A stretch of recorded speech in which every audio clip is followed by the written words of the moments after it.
Do we find the recipe how to beat Borussia Dortmund, Steve? We were so excited after the first week with all that young, exciting talent. But Jan was on at the weekend, described it quite nicely as quite literally it was men versus boys. Yeah, I think Augsburg did a fantastic job, especially physically. They won all of their battles. They played a straight-up 4-4-2, but that second line of midfield was very tight and very narrow, and Borussia Dortmund just tried to jam it down the middle for the entire first half and got nothing. On top of that, Augsburg did a fantastic job of taking away any depth or depth play that Borussia Dortmund tried.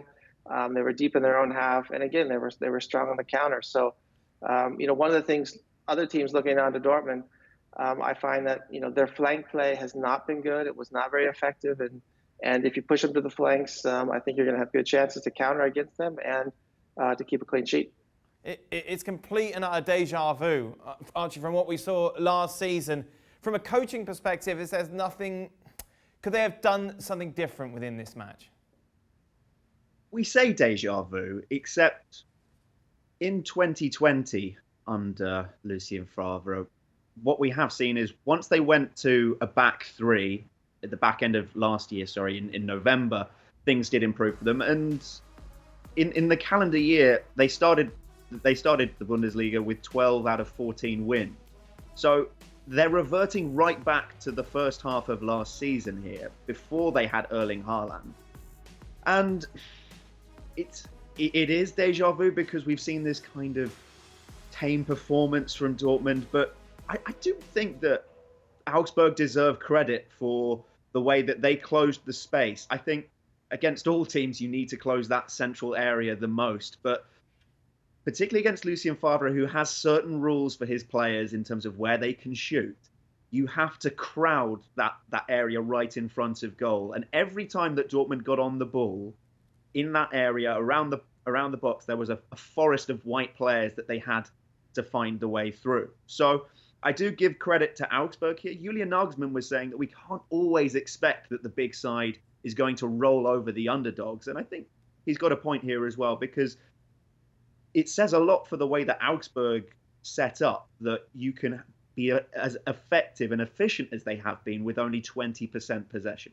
Going forward, Steve, what does Lucien Favre have to do to stop this from happening again?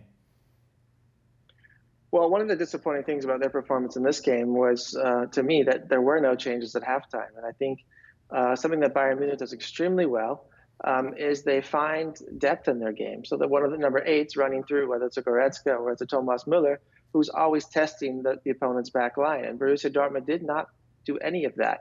They played wide, but they failed to get in behind Augsburg's back line. And I think that's one of the tactical changes that Lucien Favre could make is could put another center midfielder in, an attacking center midfielder, and really make some deep runs and pushing that back line even further back and exposing them even more.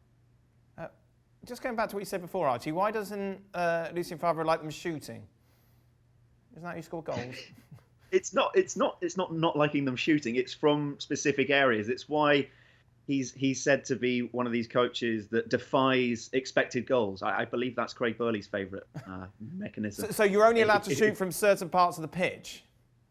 Yeah. That's not just certain places in the attacking third that he wants them, or in certain situations that he wants them to shoot. I think it's as much to do with, is there going to be how many players are between you and the goal at the time? And to be fair, it's got Dortmund pretty far, but I can understand the frustration because particularly the noises that were coming out of the Dortmund camp after this game, Mats Hummels saying that it was actually a good performance. Lucien Favre said on the whole it was as well.